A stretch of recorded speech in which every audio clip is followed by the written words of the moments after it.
Hey guys, I'm Sam Crack, and in 72 hours I'll be headed back home to reassemble my Ferrari's engine bay, finish up the E55 AMG rebuild, and feed my chickens, so there is little time to waste in finishing up this Tesla. If you haven't been following along, I traveled out of town to Alex, aka Legit Street Cars Garage, where we bought a total Tesla from a salvage auction, and in literally around 10 hours time completed the major mechanical rebuild process, enough to make this Tesla run, drive, and operate properly. If you've missed the first two parts of this series, go ahead and pause this video. I'll drop links in the description box below so you can be filled in on where we're currently at on the car. The last major step in this Tesla's rebuild is the bodywork. Both the front and rear bumpers on this car were damaged in its accident. Alex has already sourced two local used bumpers, both in fairly good condition, and most other small trim pieces necessary to make this Tesla actually look like a Tesla. Now, Alex was a Mercedes master tech, and I've made it clear before I prefer the mechanical side of the automotive projects myself. That's what I have the most amount of experience with, but when it comes to getting body work done, we both have little experience, and especially on a Tesla, it's something that we wanted done right, but even taking these bumpers to a body shop could end up resulting in a few $1,000s just for paint and repair. So I'm stepping up to the plate, and I'll be repairing and painting both of the bumpers myself with some high quality products that should make the job easier and more predictable, even though I'm outside of my own work environment. My first stop was to the Eastwood store in Alsip, Illinois, right outside of Chicago, which was a real treat since Eastwood is my go-to online retailer for all my paint and body supplies, and even specialty automotive tools. I walked through the doors, and the first thing that caught my attention was a DIY powder coating kit. I immediately thought of everything I could powder coat on all of my personal projects: wheels, calipers, interior trims, and well, let's just say I didn't come here for this. I put a reminder on my phone to order one and have it shipped home so I can make use of it on our Ferrari and E55 AMG projects. Let me know in the comment section below if this is something you'd like to see in action. After looking through all the different powder coating colors, I went towards the back wall where all the automotive paint and supplies were and grabbed everything necessary to complete this project. This is the stuff that is going to make the bumper shine.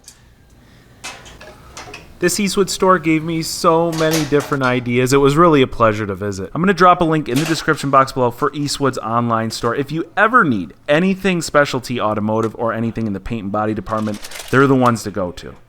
This is pretty much everything we're going to use minus base coat to shoot the bumpers on our Tesla. The big thing that's going to come in handy here is this 2K clear coat. Now, you might be asking why I'm not shooting out of the paint gun the clear coat on the bumpers, and that's because these 2K in a can clear coats, they're catalyzed. They take all the guesswork out of spraying clear coat, which is where a lot of your problems can show up. You could get fish eyes, runs, all sorts of things, but it's just really simple spraying out of these cans. I've used them before. The quality is excellent. It's just like getting them sprayed at a professional body shop. We're going to use the Concourse gun here for our base coat. It operates at a pretty low CFM, so it should be super easy to use. And you can't just hook up a gun to a compressor. You got to run a pressure regulator. That way you're not putting out too much air. And then this is really cool. This is something they introduced me to at the store, and I definitely am going to pick up another one of these when I go home. You hear that noise?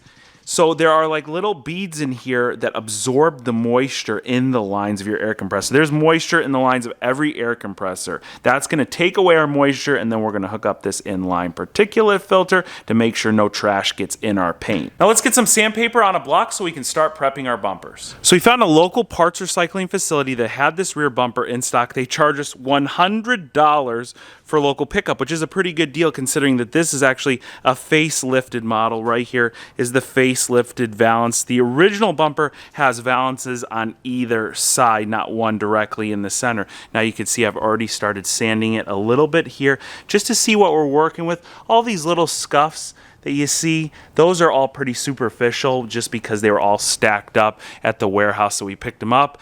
Right here on the edge, we're going to have to do a little bit more work. Just a really nice sand down, probably a little bit of spot fill, primer, and then it will be ready for our paint. This is our original front bumper that was destroyed in the accident. You can see it's all ripped up down here, but it still has a ton of really good and important parts in it, like the big chrome ring that the grill sits in. Also these lower grills. There's fog lights on either side, a lower valance. We're going to pull those off and put it on our replacement used bumper. Again, this was $100 from the same exact place, and it's full of superficial scratches just like like the other one. The only thing is this bumper is very flimsy. What gives it structure is all of the components that we talked about here, but obviously to paint it we're going to leave all of those off, so we're probably going to have to hang this one from the roof of the garage to paint it. Our first pass was with 220 grit, then I went and took our spot filler. We had just a little bit of a rough area here, some tiny little scratches down here,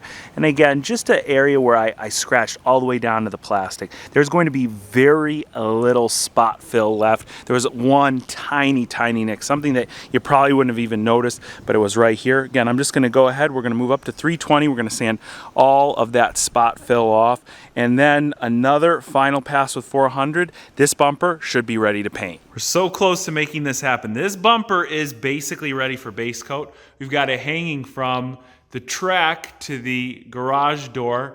Alex has put up a couple reinforcement pieces of rope here, and this should be fun. And this will allow me as well to be able to get on all the edges and everywhere. Sometimes when you're painting on those sawhorses, you have a hard time getting into edges. Like, I mean, look, I painted this on a sawhorse, and this is nice and sanded down, but look at how low it is on primer. That's all right, because that's an area that didn't have any fill or any major touch-up. But yeah, these should be pretty decent if I can come through with the paint job. This bumper is basically ready for primer, and this is why I got spot fill instead of getting Bondo. You see these are little rock chips, and the little bit of green there, that is the spot fill. When I rub my finger over it, you don't feel them anymore. Before, you could feel where there was a little dip. This bumper literally had 3 spot fill areas. Those 2 right there, and then there's one on the edge. You can hardly see it right here, but where you see that circle, that was another tiny little rock chip.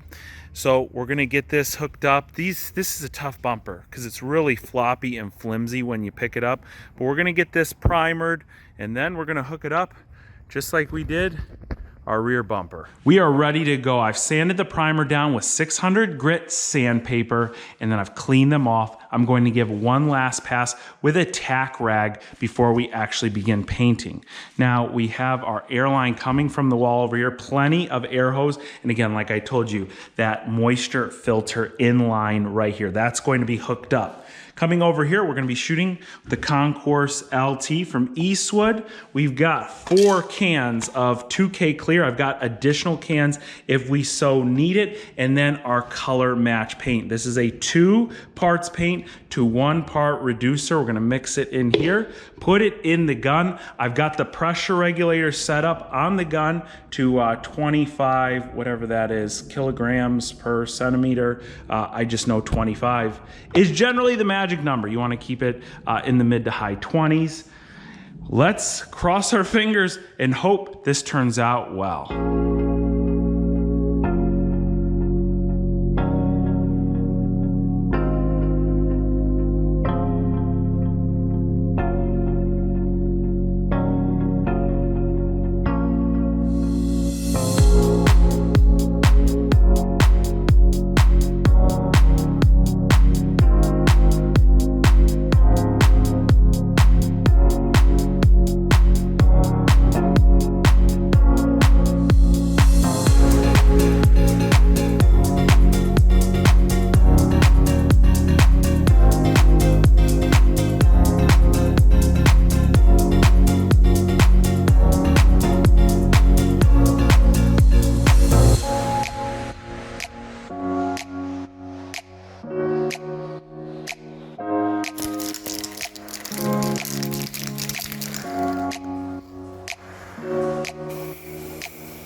All right, guys, mission rattle can bumpers in a garage has been accomplished. I mean, look at how glossy all this is.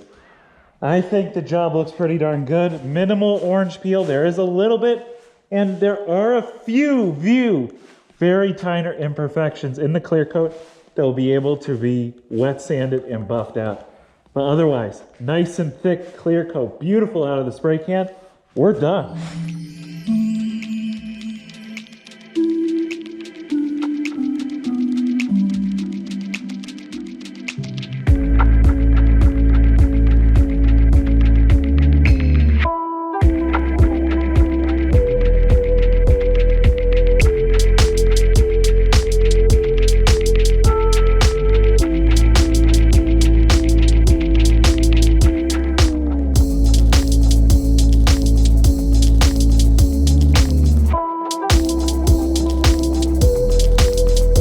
About 12 hours later, our bumpers are really dry to the touch, so now we're gonna go ahead and get all the trim, the grills, that chrome ring, there's fog lights, there's vents, everything that goes into the front and the rear bumpers, those parking sensors into our freshly painted bumpers, and then we'll be able to install them on the Tesla.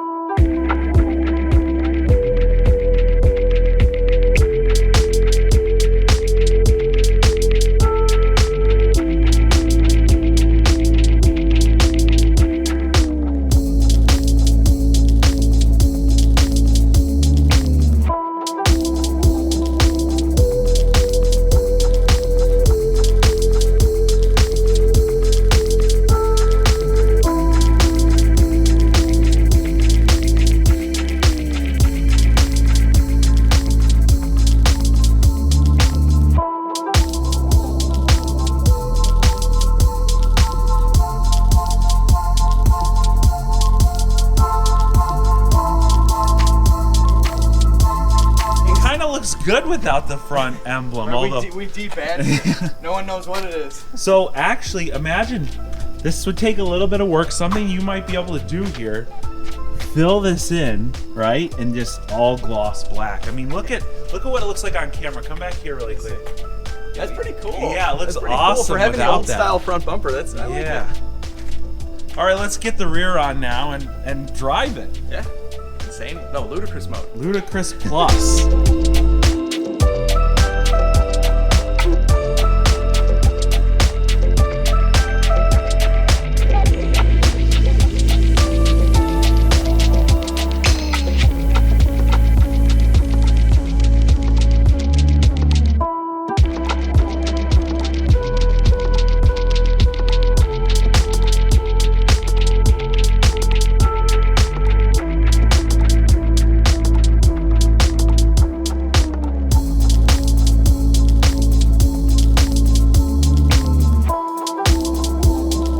Now that the Tesla's been all buttoned up, there's just one last thing to do. We've got to put it in Ludicrous Plus mode and take it for a drive. Oh my gosh. You can't even hold the camera. It's insane because there's very little wheel spin. This thing is a rocket. All right, here we go. 3, 2, 1. Oh my gosh. That's a roller coaster. It is. That's literally what it feels like. I mean, I have a 9-second car, but this is like... Yeah. You think we can beat this guy off the line? We got, you know... I don't know. That might take us out. We'll see. We'll see. It's seriously, and this is without the battery being heated. So technically, if you want to take it to the track or something, you could put that max battery power on. Oh, this guy's trying to get he's trying to get a jump on us. Go! Oh my gosh. Tire slip. We got tire spin. I couldn't believe it. This is Alex's really his first rebuild. I mean, he's built a bunch of cars. According to him, he's restored a car or two. But this is like the ideal car to rebuild, don't you think? Because of the simplicity on it. Right. This was an easy one outside of the roof. I mean, we're good to go. Obviously, I have a lot of little things to do. Jeez. Got a lot of. I have probably 15 little trim parts and whatever to do. But this is such an easy rebuild. When you're doing a rebuild, there's always a few little stragglers left. You find little cracked tabs, little cracked brackets. But the nice thing is, all the major parts, with the exception of the roof, have been completed on this car. And so while we don't have a final tally, I do want to give some sort of number here. The car, in the condition that you originally saw it, cost us around like $25,500. That was the final bid from the auction. Right. Getting it to Alex's house from the auction was probably another couple $1,000s between shipping and auction fees. Right. So the shipping wasn't super expensive, $500-600. It's the auction fees that do add up. And so that leaves for a few $1,000s, in my opinion, to rebuild this car and get an incredible deal. And we're pretty much there between the parts that were provided from Rich and also the bumpers that, hold on, we gotta get. So the bumpers, you got an incredible deal on, a couple $100s for 2 bumpers. The paint and supplies, probably about $250 to $300. And really all the parts that Rich provided us, We're still working all that out, but I would say that that's probably a good couple $1,000s in used parts. Yeah. Well, there's no final number. It's less than the price of a fully loaded Toyota Camry, and a Toyota Camry doesn't do this, okay? Besides the ludicrous stuff, the technology in this car is bar none. So one of the things, Alex, I don't know if you knew this, that this specific model has, since it's got an adjustable air suspension, we just saw the car lower. Did you know that people have put in like GPS entries, and so where there's a steep curb or whatever, the car knows where you're at and it will automatically raise? Are you serious? Yes. That's crazy. Those are like the little things that Tesla does, you know? Like, that's nuts. Now, I have one feature that I think that Tesla should implement into their newer cars. And Tesla does a lot of fun stuff. So you've got the whoopee cushion mode, and you've got games and things like that. The one feature I would like to see implemented is to put some outside speakers somewhere underneath the hood or underneath the car, and just kind of have like a tailgate mode. Maybe you're washing the car, put some waterproof marine speakers in there. And I mean, I don't know. What do you think? One of these days, they're going to have to do something like that, because supposedly they're going to mandate that an electric car makes a little bit of noise. How else are you going to do that? It's going to have some kind of speaker system that, you know, goes to the outside. So, yeah, I guess I'm sure it'll be very customizable, you know? I haven't really calculated this, but we are somewhere around the $30,000 mark. We're less. We're a little bit less, and then we got the roof. The roof is going to be an interesting situation. What's your plan with that, Alex? Well, I'm going to bring it right to the body shop first, see what they can do, see if they think it needs an entire new roof. If it can be worked with, I'm okay with that. It's really the front half, and there's like a dividing line where the back half, the majority of the roof is in really good condition. So I'm going to see what they can do with the roof. Another crazy idea that we talked about was getting a sunroof. So this car doesn't have a sunroof. I like sunroofs, even though I never end up using them, like on the car that I buy that has one. But the damage is right in the area where a big sunroof would be. So I don't know. We'll see how that goes. I found a place that says they can do it. I'm gonna go look at what an aftermarket sunroof looks like. I know that'd be kind of like taboo, especially in a $100,000 Tesla with this weight headliner. But I'll probably end up just getting the roof fixed. Hopefully we don't have to replace the whole thing, because both the pieces of glass have to come out and it's a big deal. But you guys are gonna find out, that's for sure. But eventually we will have to get it fixed. But you know what's nice is it's a good rolling project. The roof is fine to drive, so I can do all this other stuff while I'm figuring that out. Now, the only last thing we haven't hashed out is when we bought this car, we just kind of split it. So who gets the car at this point? Well, I mean, there's only 3 options: me, you, or someone else. I literally have a flight in like 30 minutes. Alex, I was going to debate you whether or not I should get the car. I want the car. Okay, you get the car. Thanks. Congratulations. Thank you bought yourself a Tesla. All right. Now, I want to give a huge thanks to Alex, aka Legit Street Cars, for hosting me here, for helping me rebuild this car, and also just buying me out, because I need the money. I've got a million cars to maintain, and Ferraris are not that cheap. many cars. Yeah, so anyway, congratulations. Enjoy the Tesla. Again, thank you very much. I want you guys to check out Legit Street Cars on Instagram, on YouTube. I'm going to link everything down in the description box below. Same thing with me if you're not already following me on Instagram. Any new projects, and there's quite a few of them coming, they're going to go on Instagram before they show up here on YouTube. Now, I want to thank each and every one of you for watching today, and I'll catch you very soon. Is it coming right off? I think so. That's not a good answer. Do you need a little mineral spirits? Looks good. You sure? I think so. What about? Oh, here we go.